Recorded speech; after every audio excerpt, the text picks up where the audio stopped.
Be a part of the best pro wrestling podcast today by supporting the Going In Raw Patreon. You can enjoy access to the live taping of the show, exclusive merchandise, and patron-only episodes, and so much more. Support Going In Raw today. Click the link in the description. This is Charlotte, and you're watching Going In Raw. That sounds terrible. What's up? This is the most must-see WWE superstar of all time and his lovely, gorgeous wife, Marie. and you are going in Raw. What's up? It's your girl, Sasha Banks, the legit boss, and you are watching Going In Raw. Oh, baby, I like it raw. Oh, baby, I like it raw. And you are tuned in to Going In Raw right now. How you doing?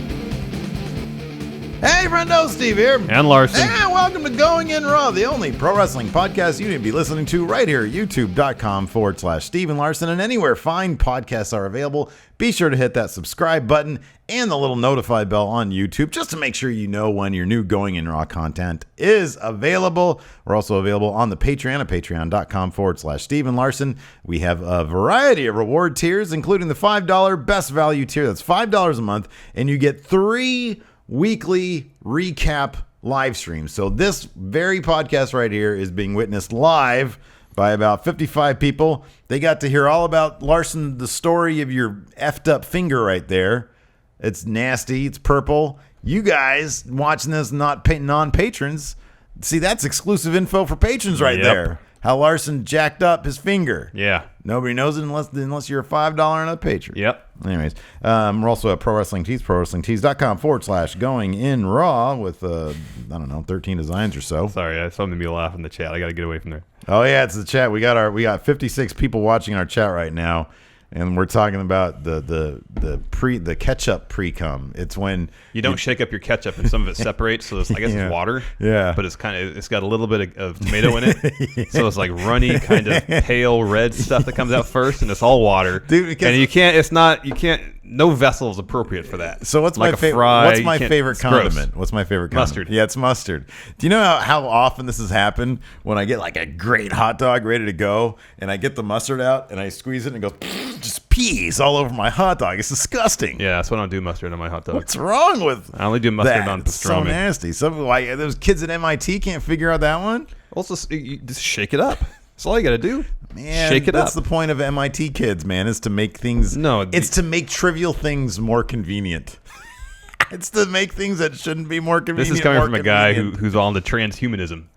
Oh man, I'm totally gonna be a cyborg one day. But you'd rather have their time spent finding ways for your mustard not to separate in the bottle. I feel like there's special MIT classes devoted to that crap. There's plenty of good minds already on. But there's a solution. Hey, you know there's a solution to your problem right now. Too many cooks in the kitchen. A couple times. Just shake it up. I do that plenty, pal. Listen up. We're going to talk about Smackdown right now. Yeah. Hell of a show. I feel like they tried to bring their A game, and I feel like they came close to bringing. Look, I popped pretty hardcore at the very end. What more can you really want? You know what I mean? There was some good stuff going on here. We got Fashion Peaks. I would give the show a grade of B+. Yeah, I would say B+. B+ is good because there are some things they could have done better. And yeah, we'll talk about it when we get there. Number one, thanks to the friendo out there. Oh, I want to mention this really quick before. Oh no, I'll mention that during Dirt Sheet. I do want to mention this. One of our friendos, and I forget who. Big old Going In Raw sign. Yeah, that was awesome. Right there behind commentary. Thank you. We saw you. Thank you very much. I saw him. I was like, wait, did I just see that? And I got on Twitter to see if our friendos out there were tweeting at me at Real Going In Raw, and they weren't yet, but I caught it. And then he put it up again, and that's when everybody saw it, and we started getting left and right. Yeah. So thanks for that. There's also somebody also had a really cool Grimm sign. Yeah. Very glittery. Towards the hard cam, yeah. Grimm's fans, they got the art skills. Anyways. So yeah, we'll just start at the beginning. They went right into it. It was Kevin Owens versus AJ Styles, their big rematch for the U.S. Championship. Any other episode of SmackDown, this would have been your main event. Right. This week it opened the show. Right. Another really good match with the wonky finish. Yeah, what's up with them doing these? Okay, so was this finish supposed to be similar to the finish we got? I think so. Problem was that AJ didn't really try to get out of the pin. Yeah, I know. AJ's shoulder wasn't really up. And he really was making no effort And he was making no effort to get out of his predicament. So if this was the same thing, but sort of the inverse, Kevin Owens did it a lot better than AJ Styles. Because AJ Styles looked like he was thinking about, a lasagna recipe or something while he was doing his finish. But I thought that out of the 3 matches we've been given, this one had, I think by far, even leading up to the wonky finish, the most, I'll say, passion. It was for me. It was a more frenetic energy to it. Yeah. This was a good match up until the wonky finish, and even the wonky finish didn't come off as so confusing as the last one. Oh, not at all. I mean, this one, it was plainly obvious what they were doing. Yeah, plainly obvious what they were completely doing. plainly obvious. So the finish saw Kevin Owens try to punch AJ. AJ got out of the way, and so the referee, Mike Chioda, I don't think he really got hit. Just because he was quite a ways away from Kevin Owens. He sold it really well. Yeah, he did. Got hit in the face, in the eye, so he was selling the ref bump, specifically a shot to the eye. So I think Owens super kicks AJ, sets him up for a pop-up powerbomb. AJ reverses that into a roll-up. So he goes for the pin, ref's counting it. Kevin Owens has his one shoulder basically reaching for the ref. His arm's like way out, so his shoulder's not even close to being down. But the ref, selling the eye injury, doesn't see it, counts the pinfall. AJ wins, retains the U.S. title. You're right. Immediately after that, we go backstage. Mike Chioda is getting attended to by the trainer. I love this segment. This was a great segment. Yeah, it was. Kevin Owens is so good. He's so good. Daniel Bryan and Shane McMahon come to Mike Chioda. Shane McMahon says, official ruling stands, but you screwed up. Yeah, you made a huge mistake. Yeah.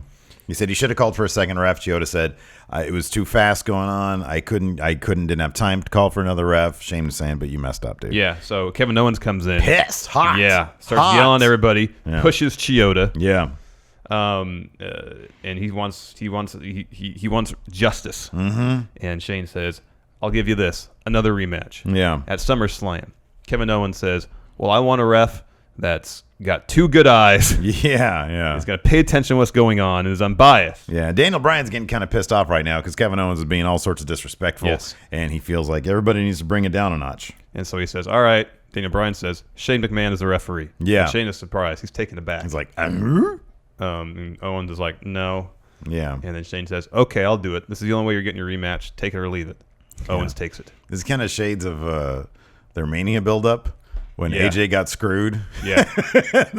And for being rightfully pissed off about it, they punished him. I know. So it's kind of that. Yeah, pretty much is. So this should, I would imagine, this will finish with AJ at SummerSlam. AJ is going to keep the title. Oh, yeah. And then that'll lead to a Kevin Owens Shane feud. Probably, and then maybe go to Survivor Series or something. I don't know. I don't see them going all the way to Mania. No. I hope not. That's a long build for a program. I thought this in a vacuum was a great way to start off SmackDown. Yeah. It's because of the confusing, weird, oddball finish last time. It was like, okay, that's weird. Anyways, Next. This was great. Oh yeah, this was fantastic. This was fantastic, and I even tweeted about this. I said it is so impressive. It is so impressive that the Usos have turned me around 180 degrees. They are one of my favorite acts right now in the business, and they used to be one of the acts that absolutely put me to sleep. So sometimes it's and somebody noticed on Twitter to me as well, it's simply creative and what they have for these guys to do. Yep. You know? I mean, they before they came out and did the promo, they did the New Day's entrance. Yeah. And they did it really well. Yeah. I know. And at first, everybody was fooled. At first, everybody was fooled. Yeah. And then the music hits, they come out. It's great. The promo's great. Because he said, clap for your busted ass tag team, former tag team champions or something like that. No, tag team champions. Tag team champions. Yeah. And they come out and they're laughing and they trolled the shit out of the because there was an audible like gasp when everybody realized that it was the Usos trolling them. That was great. People were pissed. Fantastic. People were pissed. It was fantastic. It was I loved so good. So they come out, drop a really good promo saying they're gonna get their titles back. Mm-hmm. Yeah. Yeah, the Usos are hitting it out of the park. I hope they do, man. I freaking love the Usos. I mean, I know it's not gonna happen, but still. Oh, look at that. This guy has a fun wrestling shirt on. Awesome. Who's this? Excessive Derp. Thank you. Good job. Derp. Nice shirt. I was actually on Twitter for a reason. I was trying to look at like who was sending me that stuff. Next up after that, we had, instead of Twin Peaks, we had Fashion Peaks. I always love, this is kind of an aside, the Twin Peaks, just how it's the font. I know. The color scheme. It's amazing. It's fantastic. I know. It's so simple. I know. And they got it all down perfectly. The intro sequence, the titling, this everything. was probably my favorite of their parodies. Pretty good. This was damn good. And the funny thing is, like I was noticing it was leaking out into like sort of mainstream like media, not like CNN or anything, but like a bunch of like non-WWE or non-wrestling sort of, pop culture sites were picking up on this. Yeah. That somebody there like, is obviously a mark for Twin Peaks. This was good. This was really good. Talk about this because I have to bring up something that one of our friendos sent us, and I have to find it. Okay.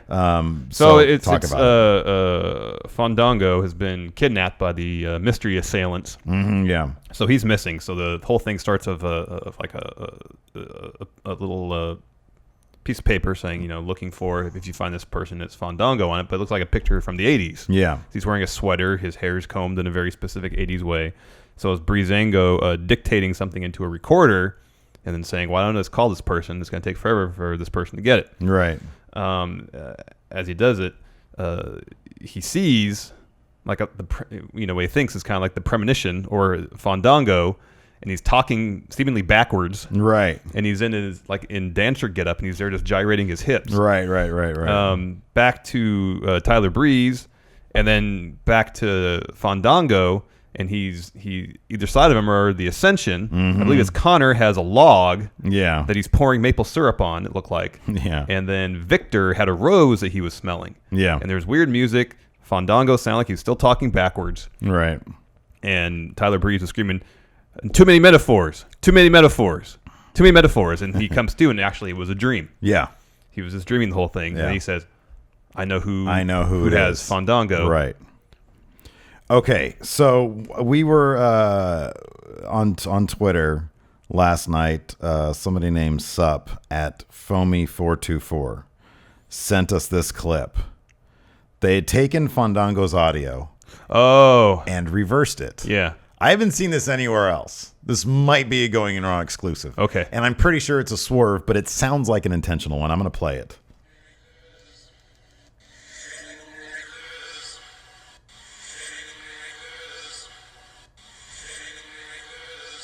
So he says it's Singh Brothers, right? Yeah. It sounds like the Singh Brothers. Yeah. And I'm pretty sure it's a swerve because I don't think at all. So thank you for sending that in. Yes, thank you very much. That wouldn't surprise me if they did that on purpose to see if anybody did that. Yeah.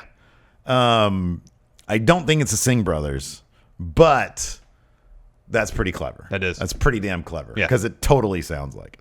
So, anyways, I like when our audiences, they're the clever ones. Yes. So that was kind of cool. Good investigative journalism. Mm-hmm. Good job. Exactly. Next, Sami Zayn versus Aiden English. Aiden English didn't have any famous works of art on his pants this week. He just had paint on his pants. Yeah. Yeah. Sad. I know. Are we sure that wasn't a Jackson Pollock? No. Okay. It wasn't splashes. It Oh, was just, okay. like someone just Like took a paintbrush. like he had just been Exactly. painting. Okay, I got you. What's his face? Aiden, number one, he had I think his song lasted longer in a match. Yeah. Because he was singing for a while. He was. And then he got the somehow roll-up win. Won, yeah. Yeah. Surprising everybody. Very surprising. Massive win streak for Of two. The artist Aiden English. 2 matches in a row, he's won. Well, it was more than Kurt Hawkins' he has a 100-match lose streak. Yes. Loss streak. After the match, Sami Zayn upset in the ring. Mike and Maria Kanellis come out to the ramp and say something to the extent of, we love each other, but we also love that you lost. Yeah, so that's still going. Yeah, I don't know why that feud's still going. Sami's beat him twice. I know. I don't know. I mean, maybe they're like, they didn't know what they were going to do with it, and now they're like, oh, hey, you know what we could do? Let's just do this with it. Yeah. Maybe they have an idea now. I don't know, man. Sami needs to be in a program for the I know. I just read world somewhere that he title. was in line to get a major push, and then he loses to Aiden English. Yeah. There you go. I don't know. Maybe they just think that Sami can eat losses and still be over. Well, he can. Yeah, I know. To a degree. But at a certain point, he needs to start winning matches. Yeah. Let's see here. After that, we had Becky Lynch and Naomi versus Natalia and Miss Money in the Bank Carmella. I feel like this match was pretty short too. Let me ask you something. I had a Twitter exchange last night with somebody. I forget his name. Where he was giving a shit for not me shit basically, because I don't think he really had much to say about it. But I was kind of crapping on Alexa Bliss's title reign in general. And I've been a fan of Naomi's. Yeah, she's great. But his point was she's defended it like once in the span of like 120 days. Yeah. And I got to think, I was like, yeah, I mean, I get the point. I totally get the point. Yeah. I think the difference is, like, one of the differences is kind of like when Dean Ambrose had the U.S. Championship. You, like, never defended it. Yeah, when he was a member of the Shield, yeah. Doing nothing, you don't notice. And so I'm kind of validating this friendo's point here.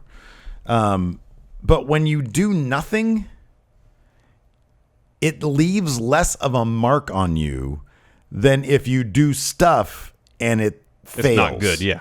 Like, I'll always have that sense. Now when I think of, because so we're getting Alexa Bliss versus Bayley at assuming at Bayley SummerSlam. is legit hurt. Right.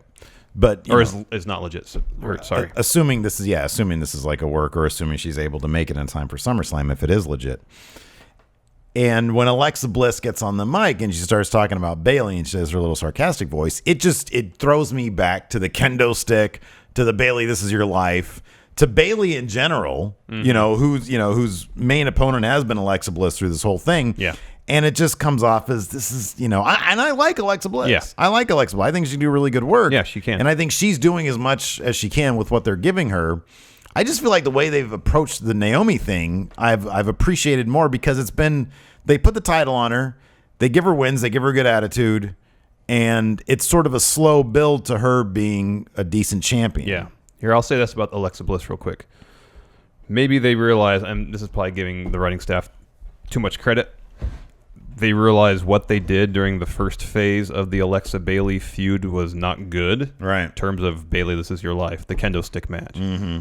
So they're not going to follow that same pattern again with the second part of it. Right. But they want to kind of allude to it. Okay, yeah. So you have Alexa take the same disposition towards Yeah. Bayley. Not so much in terms of what she's saying. You can't just ignore that it happened. Yeah. But just her general attitude Yeah. towards Bayley.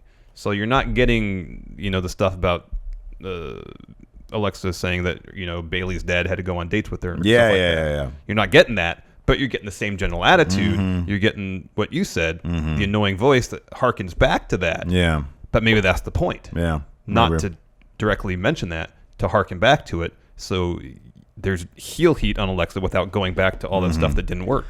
Again, it's probably inferring way too much. That could be. And I mean, I did say when they announced the 5-way, was it elimination? Yeah, 5-way elimination match to determine the number one contendership at the last pay-per-view. When they announced that like 2 weeks before the pay-per-view, I remember distinctly saying, geez, that's going to be a long time before Naomi defends that title again. Yeah. And which I don't appreciate, but she's still been on TV every week. She's been on TV every week. She picked up a win this week. And I thought I was watching her extra hard because I was in the middle of this conversation.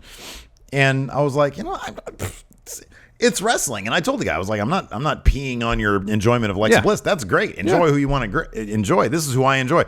And I was looking at him, I was like, man, I like Naomi. Yeah, she's great. I don't think there's anything that reversal really... from the code of silence into her own submission move. Yeah, that was awesome. I know, you can see her develop as a wrestler. Yeah, I'm fine with that. And she has LEDs on the title. Yeah. So I don't know.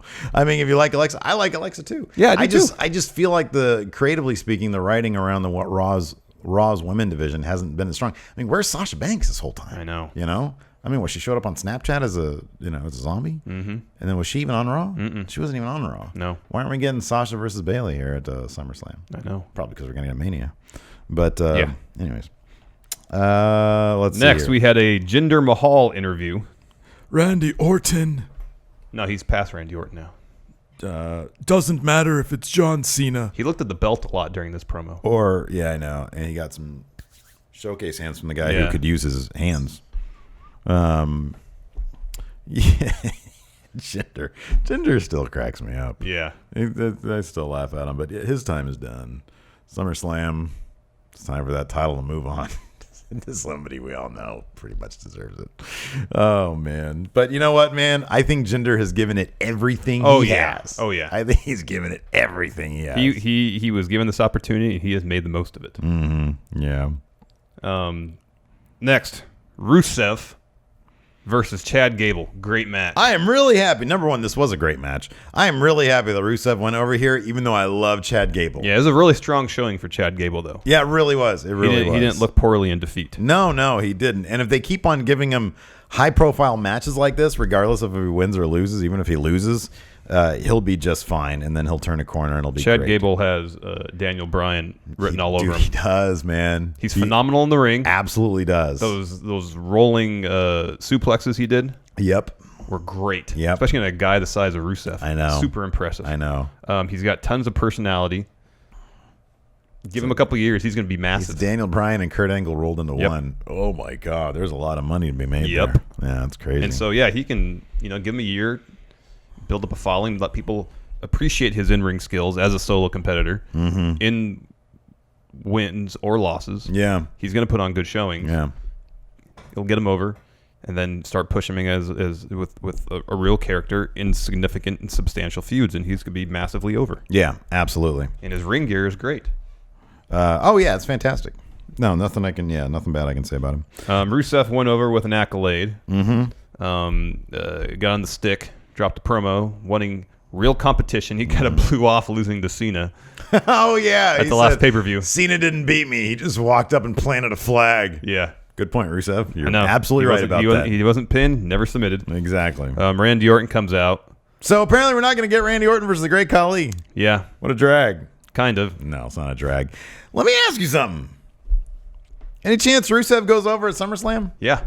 I think there might be a chance. Orton's in the phase of his career right now where he can be putting over more people. I think he should be. And I think so long as he is and granted the motivation for this feud is flimsy, but so long as they can make something substantial about the rationale behind the feud. Oh man, I think Randy could get into it. Dude, listen, man. We've got 2 weeks before SummerSlam. We don't need shit beyond Rusev saying, I want to fight somebody at SummerSlam. Randy Orton coming out and saying, I'll fight you at SummerSlam. RKOs, accolades for 2 weeks. I don't give a shit. This is the one thing I don't give a shit if there's motivation on. Okay. Because there's 2 weeks. We don't need a story now. It's Rusev. No, I'm saying assuming the feud carries on past SummerSlam. Here's how we book this. Oh yeah, of course we need a story then. Here's how we book this. Next week, Rusev doesn't show up to Smackdown. He's at his house with Lana, and he's got his Speedo on, like I've seen in those Instagram he's pictures. Standing on his freshly mowed lawn. Aviators, his mowed lawn, and a cigar. Barefoot, Randy Orton rolls up on him, RKOs him. The following week, same thing happens, except this time it's on a beach somewhere with Lana. And then they go SummerSlam, Rusev stands But all this happens tall. on Instagram. Yes, because they need the space on SmackDown. It all happens on Instagram. That's great. Yes. No, I love it. That's so perfect. Orton gets on the mic, says, "Yeah, I'll face you at SummerSlam." The great thing is, Orton tries to get in the ring. Rusev does not run away. Rusev he mad dogs him, so Orton backs off. Yeah. And Orton says, he gets on the stick and he says, I don't blame you. I wouldn't want to be in the ring with me and either. And then Rusev drops his mic and does this. Come on in. I loved it. Join me. Then Rusev gets back on the mic and just starts running him down, I think, in Bulgarian, Russian. I don't know what he's Bulgarian, just starts running him down for like a minute. He didn't stop it. He didn't transition to English either. No point, yeah. It was fantastic. And then they throw. He gets an RKO out of nowhere. off, out of nowhere. And 2 weeks. Fuck it. I want to see these guys fight, man. Yeah. Are you kidding me? That's great. Rusev. That's fantastic. I hope he goes over, man. Oh, yeah, me too. Because otherwise, there's another boring Randy Orton victory. Rusev would benefit so much more, and Randy Orton wouldn't feel anything. No. No. He'd be fine. Yes. Next, the main event. All right, so here's the thing. I loved this match. I thought it was fantastic. Oh, it was Nakamura's best match since he's been brought to the main roster. It was, true. It was so much fun. I'm going to get that out of the way before I crap on it just a little bit. This match started, and this is a direct counter to that segment on Bringing the Table we saw when Pete Rosenberg was saying, people are saying, Why aren't you putting the big matches on pay-per-view instead of on the free commercial TV? breaks. The commercial break issue bothered me during the U.S. title match too. There's 2 commercial breaks during that match. One of them they had the picture-in-picture. Yeah, but still, Corey Graves said and they both defended it, saying, and this is a valid point of view. You put stellar match. Why would anybody complain about great matches? Here's why. Because when I looked at I specifically looked at my phone when this match started, and it was 6:46. Yeah, about 14 minutes till the end of the show. 14 minutes, right? They get into it, and they do the great thing, and it was so shades of Shinsuke versus AJ at Wrestle Kingdom. Yeah. When Cena goes in and Nakamura ducks down and basically says, "You can't see me." Yeah. Then Cena does the same. "You can't see me." Later on, Nakamura does something, and he does like glasses. He does glasses so he can see him. It was all that great. It felt like 2 titans going at it. Yes. It really did. Then you get a commercial break, and the commercial break seemingly lasts forever. And look, I'll be honest, I haven't really harped on the commercial break thing all that much. Like, it hasn't really bugged me that much. But when you hype up and then on your programming, you make a point of saying, well, it's a great match. What do you care, if it's on free TV? You use it on free TV to bring people to the network, which is a strategy, and that's totally fine. But if you're going to give them 14 minutes, either give them all 14 minutes or, without the commercial breaks, or make it 20 minutes with some commercial break. 14 minutes minus, I swear to God, it was 3 minutes. It was probably 2. Yeah, 2. But 14 minutes minus 4, that's only 10 minutes of match you get to see. I know. And my point is, man, imagine if this is a 30-minute match with no commercials. And what they brought last night was fantastic. Yeah. They could be competing. John Cena can compete with some of those G1 matches. He really can. We've seen it with AJ Styles. We've seen it with CM Punk. The bump he took on the suplex was a very G1 bump. Yeah. It really was.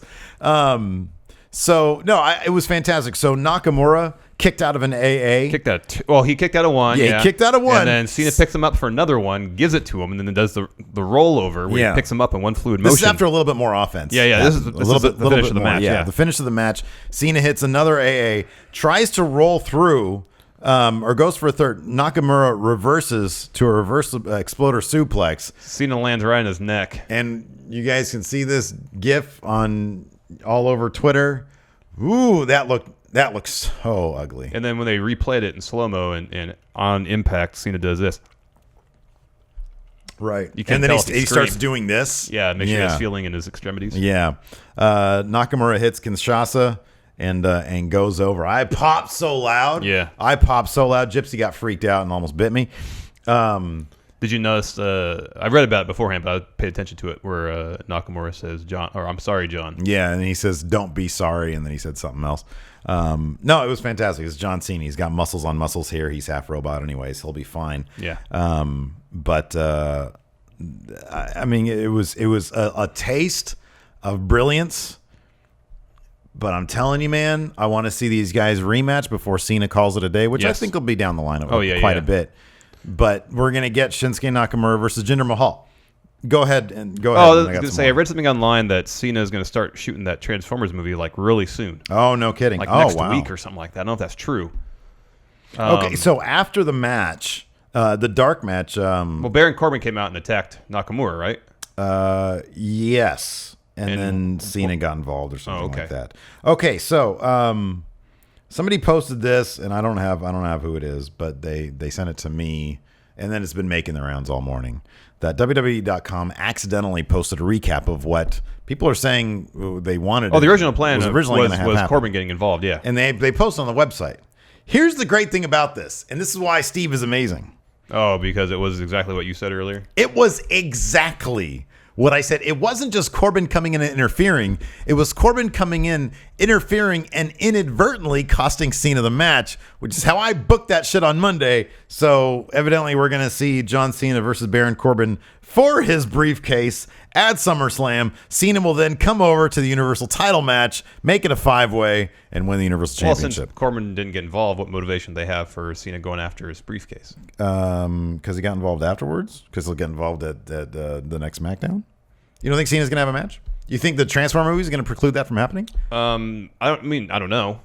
I would be very surprised if WWE was like, all right, cool, you can sign on to be in this movie and not be on the third most important show of the year. So I suspect he will be at SummerSlam. I thought maybe he'd just take this loss to Nakamura and says, okay, I'm going to go to Raw now. Oh, insert himself in the Fatal 5-Way? Yeah. Nah, man, he's going to have that. Boy, that'd be hot if he just showed up on Monday and inserted himself in the Fatal 5-Way. Because I think Corbin, that's never going to happen. It would be so cool. Oh, it'd be surprising if it did. But I think it would be a huge detriment to Corbin to have him lose that briefcase. Oh, that's not. I was joking. That's not going to happen. But he is going to. I think he is going to fight Cena. I think he's going to lose, and I think he's going to try to cash in at the end. However, I think Corbin's going to lose his cash in at SummerSlam. Yeah, I think that's going to happen.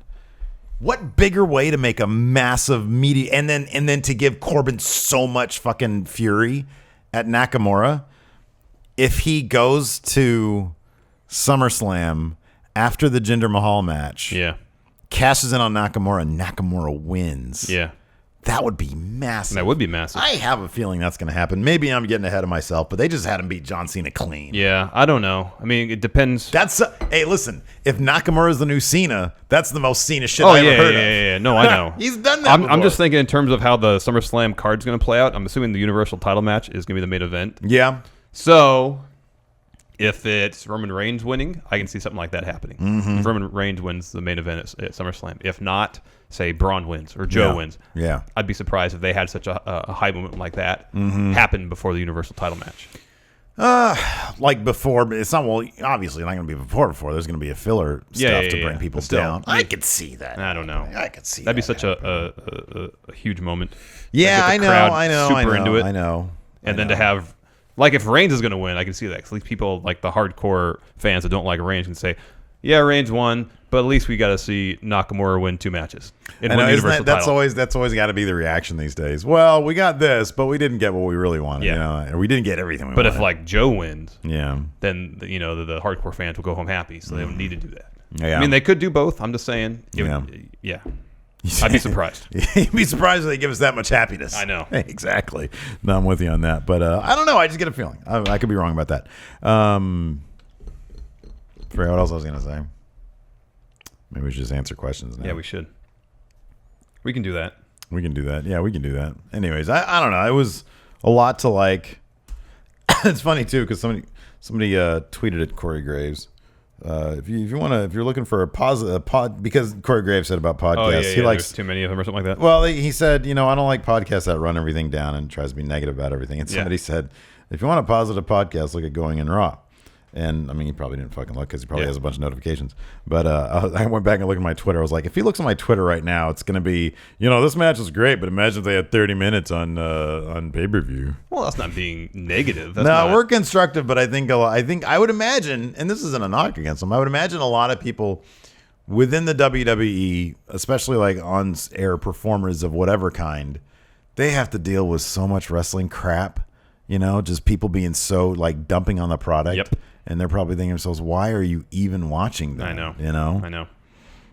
So I could see how they could probably in their mind amplify if anybody says anything negative. It's like, oh, they're probably just a Debbie Downer. Yeah. You ready to answer some questions? Yeah, I'm trying to find the questions right. Oh, my goodness. Go ahead. Michael Berry, looking forward to Elimination Chamber. Would you guys rather see the first women's Elimination Chamber match or a Cruiserweight Elimination Chamber match? Cruiserweight. Here's the thing. I'm not a fan of the Elimination Chamber, so I don't know. I don't think it would be like, oh, it's such a huge moment for women's wrestling. They get their own Elimination Chamber match. Like, who fucking cares? Like, it's Elimination Chamber. Does anybody really mark out for that? A lot would depend on the stories leading into it. What would be the most interesting stories? I mean, you think those cruiserweights climbing all around the cage? That'd be some cool spots. That'd be great. By the way, Neville's totally losing that shit at SummerSlam. Mm-hmm. And I think they've done a damn good job building that. And building the case for Akira Tozawa. Oh, yeah. And the crowd was super hot for his match this week on 205 Live. I know. Nemo, what do you give Jinder's odds of walking out of SummerSlam with the title? 25. 20, yeah. 20, 25. I can see that. CM Punk finds it insulting. How often does Steve go to Larson's house? And will there ever be a Going in Raw film from Costa de Larson? Steve never comes to my house anymore. When's the last time I went to your house? It's been a long time. I don't think we've done work at my house since you've moved here. Oh, we haven't done that. No. So has that been 3 years? In terms of work done, yeah. Yeah, but you can go back and look at all 10 for the wins. It's got Larson's house in it. Yeah. That guy. Should they put Ty Dillinger and Dolph Ziggler together in a tag team? SmackDown needs tag teams. Maybe after a run with the titles, Dolph can turn on Ty. It's not perfect, but it would get Ty some TV time. I really like Ty and Sami Zayn together as a tag team. Yeah, I know, me too. If Ty and Dolph are involved in anything, it should be a feud. Can we just Because drop? Dolph can say he's a perfect 10, and Ty says, no, I'm a perfect 10. Can we just drop the exclusive here? Dolph Ziggler been released from WWE. It's not true. Mutual terms. They agreed to them. Best future endeavor wishes. It's not true. From both. It's not true. Then we get Dolph on Instagram saying, "Hey, I'm here and I'm going to El Pollo Loco and I'm going to do some supplements, nutritional supplements." That's false. And I'm going to start a podcast. 100% untrue, Steve. Next. Oh, I had a question. I lost it. Ty Dingleberry. Hey, friendos. Has there ever been a face heel turn that you hated the idea of at first but ended up liking? Has there ever been a what? A face or heel turn that you hated at first but ended up liking? Probably. Let's see here.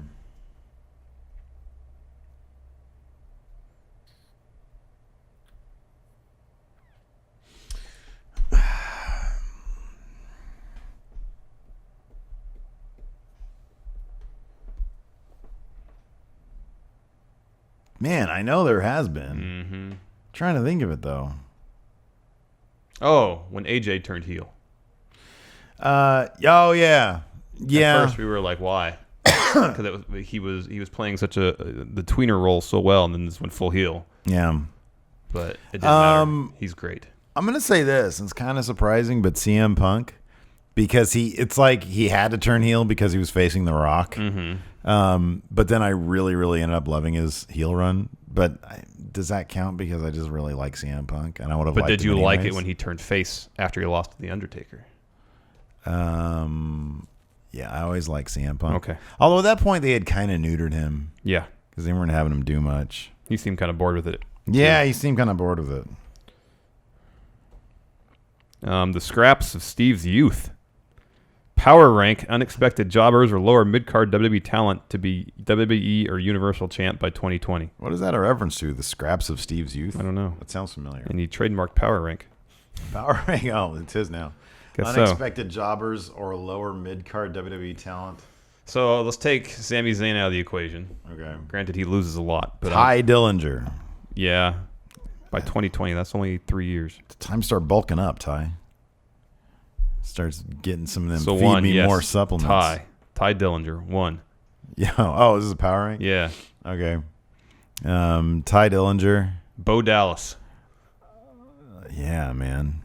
That'd be good. I got to hear that podcast he was on where he was talking all his crazy conspiracy theories. I know, it's ridiculous. I did a little bit of research on, I forget what they're called, but they're like biblical giants. Nihil Tel, and Yeah, I know I what you're think talking about, Bo yeah. was talking about them on Yeah. the podcast. And then, like at some point, somebody thought they found like some skeletal remains, and it was like a woolly mammoth. Yeah. They thought it was a giant human. Oh man! So we have Ty Dillinger, 1. Apollo Crews. Yeah. There you go. We'll do Ty 1, Apollo 2, Bo Dallas 3. Aiden English. Yeah, he's on a win streak He's now. on a win streak He right could be now. champ by the By end of this year. 2020, yeah, 2 wins a year, you're good. So Aiden English 4, 5. We need one more. Well, up until now, I mean, since he's been a singles wrestler, Chad Gable. Number 1, Chad Gable. Number 2, Ty Dillinger. That guy. Wait, that guy again. Good questions from that guy. Say the club comes to SmackDown. Do they turn full face and go back with AJ? Does AJ turn heel, or they just stay away from They're each not other turning completely? AJ heel. Probably they'll stay away from each other. Probably, but they're already kind of like facing up the Well, they're club a little tweeners right bit. now, They're yeah. tweeners, yeah. They could be tweeners and friends with AJ.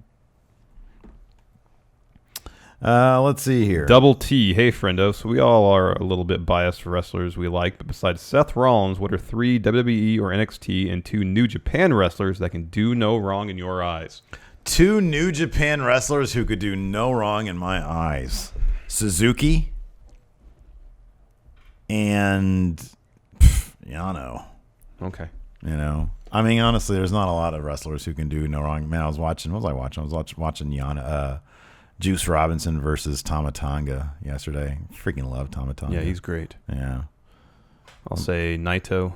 Oh man, it's the best. I mean, Omega and Okada are easy answers. No, man, look, man, nobody in New Japan can do well. Okay, like who do I not like? I don't like Yoshihashi. I don't like Juice Robinson. You don't like Yoshi Tatsu.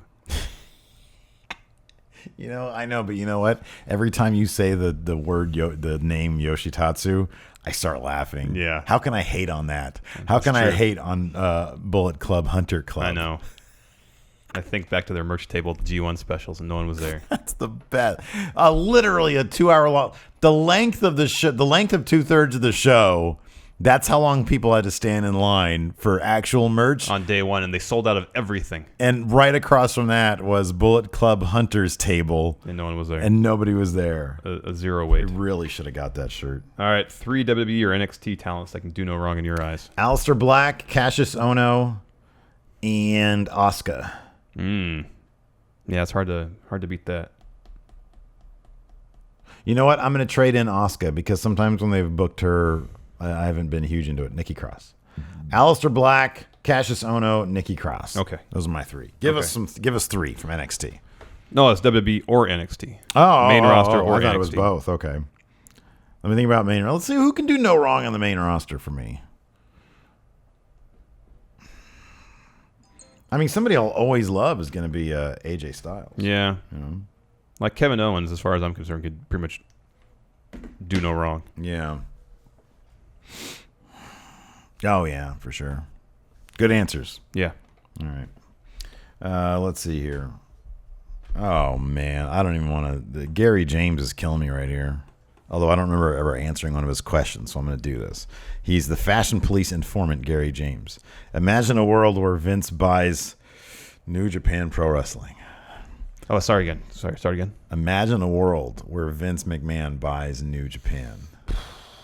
Give us some example storylines he would enforce upon their roster. Great question, by the way, because it's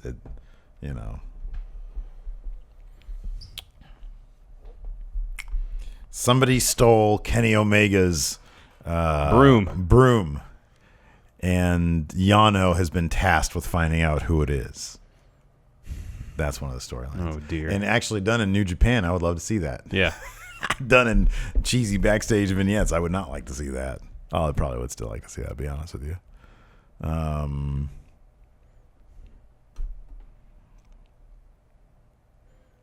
mean, Okada walks into the locker room and Don Marie is wearing nothing but his robe. He doesn't know how to react. Yeah, by the way, he brings back Don Marie. There you go. There's some storylines for you. there you go. Well done. Good question. TGX. Seeing as Elias Sampson lost his Samson in a car accident or whatever, who's next to lose their last name? Oh, He yeah. says his money's on Mojo. That's a good answer. That's a really good point. That's a good answer. Let's see here. Dolph isn't losing his last name, but he might be losing his job. Sami Zayn's not losing his last name. Seth Rollins is not losing his last name. Roman's not losing his last name. Who else? I could see potentially maybe Apollo Crews losing his last name because Yeah. Apollo is a strong name. Yeah. Oh God, do you think they'd ever get rid of Dillinger? It'd No. just be Ty. No. Do you think they'd ever just refer to Akira Tozawa as just Tozawa?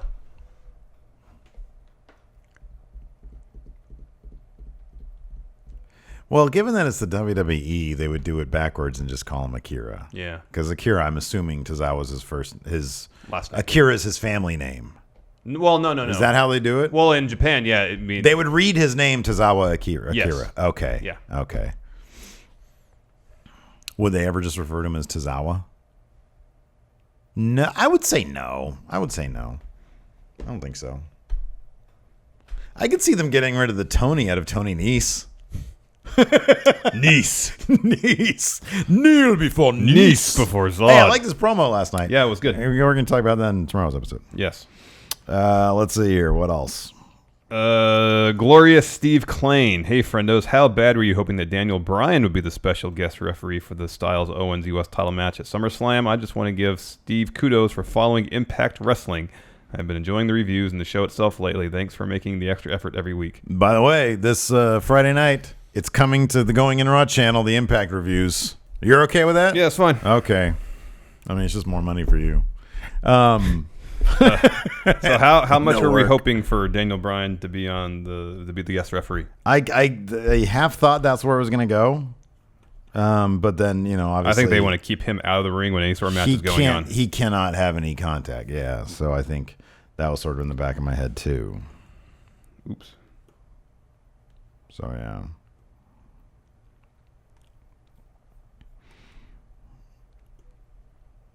Yeah, Impact, it's easier when you can fast forward through like commercials and stuff. The mayor of Planet Houston. Who the hell attacked the fashion police? Do they even know right now? When will this be resolved? Will this never be resolved? And it'll just be some joke that never gets resolved, no matter how long they tease that the answer will be revealed next week. And it'll go on for so long, it'll no longer be funny. Thoughts? We've had that. We've had that happen where there is no resolution. Yeah.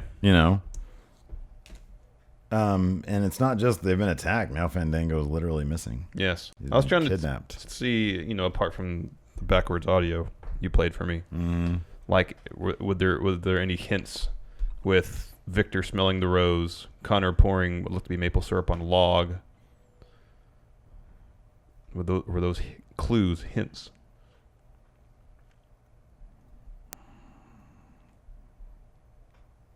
I mean, I have to go with the default. They either... Okay, with Tyler Breeze saying he knows who it is, are we going to find out next week, or is this maybe going to be a SummerSlam thing? I have a feeling it's going to carry on away to SummerSlam. I have a feeling this is going to be a joke that the punchline is at SummerSlam, but it's not going to be a real feud. Yeah. That's my feeling. That they were maybe hoping it was going to be a feud that may be going into, what was that last pay-per-view? Battleground. Going into Battleground, they had an idea, and then they decided not to. They might have actually considered the Ascension, even though they did the Eddie Money joke before, Yeah. and then we're like, no, let's do something else. I could see the punchline at SummerSlam and it not culminating in anything, which would be really frustrating. Mm-hmm.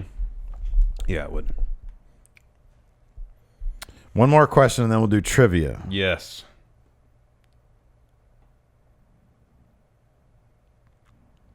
Let's see here.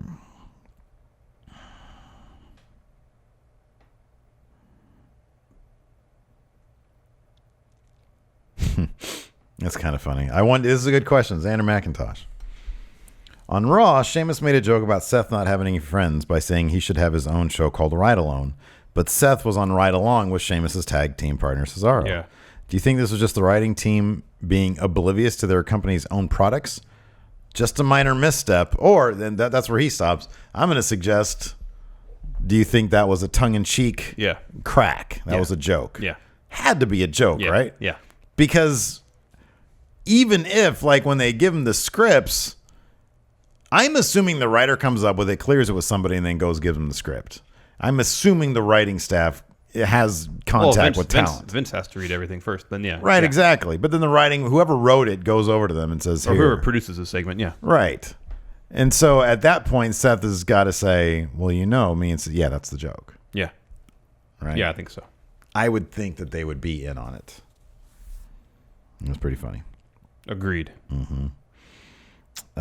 Here, let's end on this one. Okay. Hidden Leaf Village champion Namikaze Minato. Hey, friendos, if you had to make an argument for the greatest wrestler of all time, who would it be, and what would your argument be?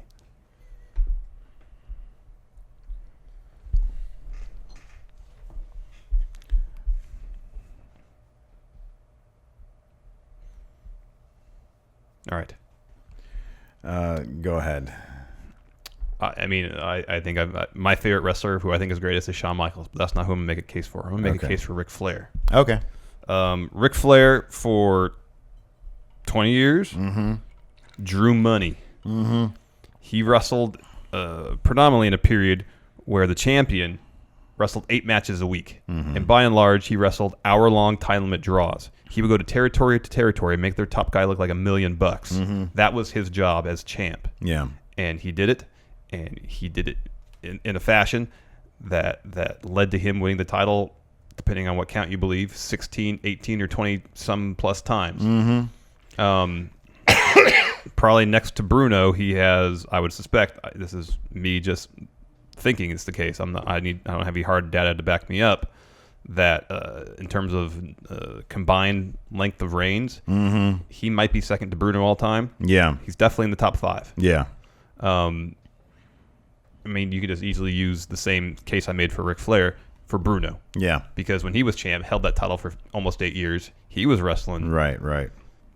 every day of the week, sometimes 2 matches on a certain day. Yeah. But that would be my case, something like that. I'm going to say this, and it's not a popular answer, because I don't have a specific name.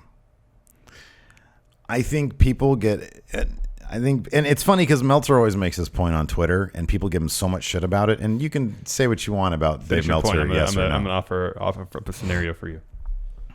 But given that professional wrestling has been around for... Because there was a big stink on Twitter about people saying that... Meltzer said that Shawn Michaels was not in the top 30 of all-time draws. Yeah. Correct. And people, well, you don't think he's a top 30 wrestler? I know. Draws. Okay? I think that pro wrestling has been around, and I'm just echoing his sentiment, but I agree with it. It's been around for 120, 130, 150 years, something like that, right? There are names that I've never seen one of their damn matches. Jim Londos, right? He was a legend in Greece, drew 100,000 people at one point, right? Wow. According to Dave Meltzer, and I don't know, because this is the thing that I like about Meltzer. It's not who's got the scoop on where storylines are going. It's not who's going over next week on SmackDown. It's not how was this finish botched or not. It's he's got an ungodly amount of wrestling history in his noggin. Yeah. Because he's been writing this shit for 30 years and he's done an ungodly amount of research. Yeah. And you have to respect people who've put in the work and the research. Yeah. And I might like he says that he laughs off anybody who ever says that Bret Hart wasn't like one of the greatest. That to me is subjective. Yes, it is. You know, we find him kind of boring. Yeah. Dave Meltzer loves him. That's great for him. Which brings me to what I was going to do. Make the case for Bret Hart. Oh, we could do that. No, I mean, I think we can make the case for a lot of wrestlers. I mean, like I said, I don't think Ric Flair is the greatest in-ring wrestler of all time. Yeah. But that would be the case I could make. Yeah, for it. absolutely. Yeah. I think so Jim Londos is a guy who apparently moved the needle much more than anybody had ever moved it before, and relative to the time, much Maybe more since. than anybody had moved it since. Who's the guy in Japan who's an absolute like legend? Oh, Ricky Dozen? Yeah, Ricky Dozen, exactly. I've never seen a Ricky Dozen match in my life. Yeah. Don't know dick about him, except he was a massive, massive draw and a massive, massive name. Yeah. So I'm going to say this. If you're taking the wealth of the history of professional wrestling, there are names out there that we have never heard of, or we have maybe heard once, that have done much bigger and better things than Hulk Hogan has. Yes. Or that Stone Cold has. Yes. Or that even Ric Flair has or Bruno Sammartino has.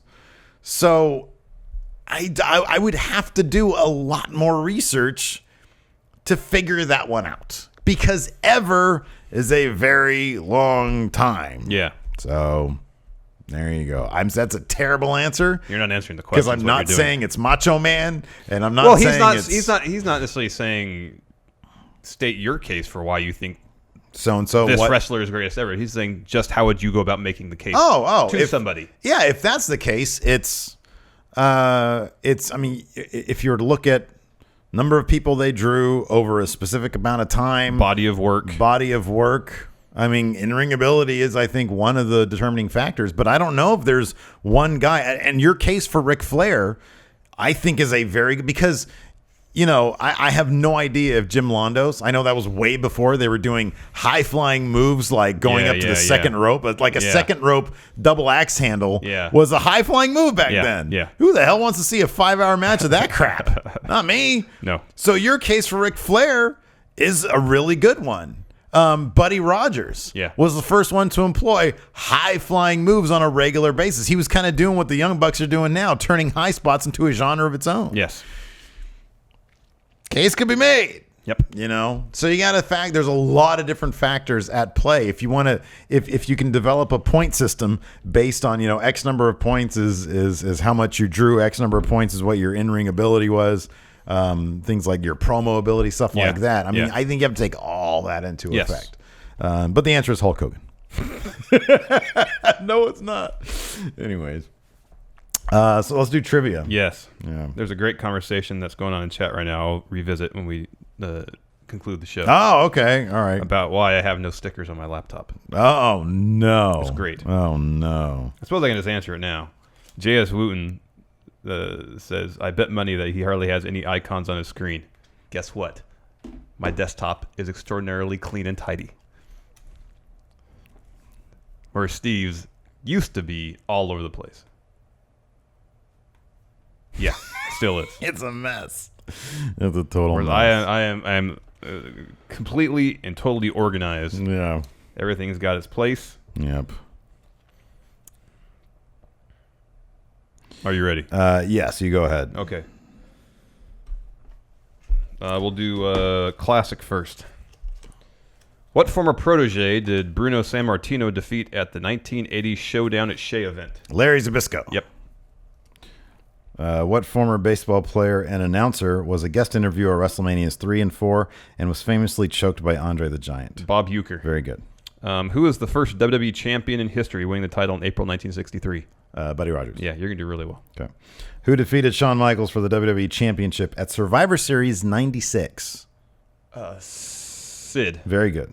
Who first managed Shawn Michaels when he launched his solo career in the early 1990s? Sherry Martel. Yep. Okay. Who initially served as Bam Bam Bigelow's manager when he debuted with the WWE in 1987? Ooh.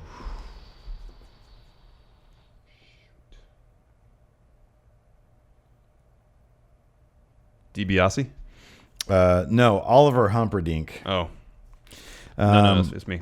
Okay. What two brothers clashed one-on-one for the first time at WrestleMania 14? WrestleMania 14. Yes. Oh, Undertaker and Kane. Yeah. Okay. Who put his career on the line for a shot at Triple H's WWE Championship at Hell in a Cell, No Way Out 2000? You might want to move your thing so I can see. Chris Jericho. Mick Foley. Oh. Who was the last WWE... I knew that. Who was the last WWE Hardcore Champion when he won the title and unified it with the Intercontinental Championship of August of 2002? I'll say RVD. Yeah. In October 2000, Edge and Christian disguised themselves as what tag team when winning the World Tag Team Championship? Hardy Boys? I'll let you try again. They disguise themselves as luchadors. What would be their names? I don't know.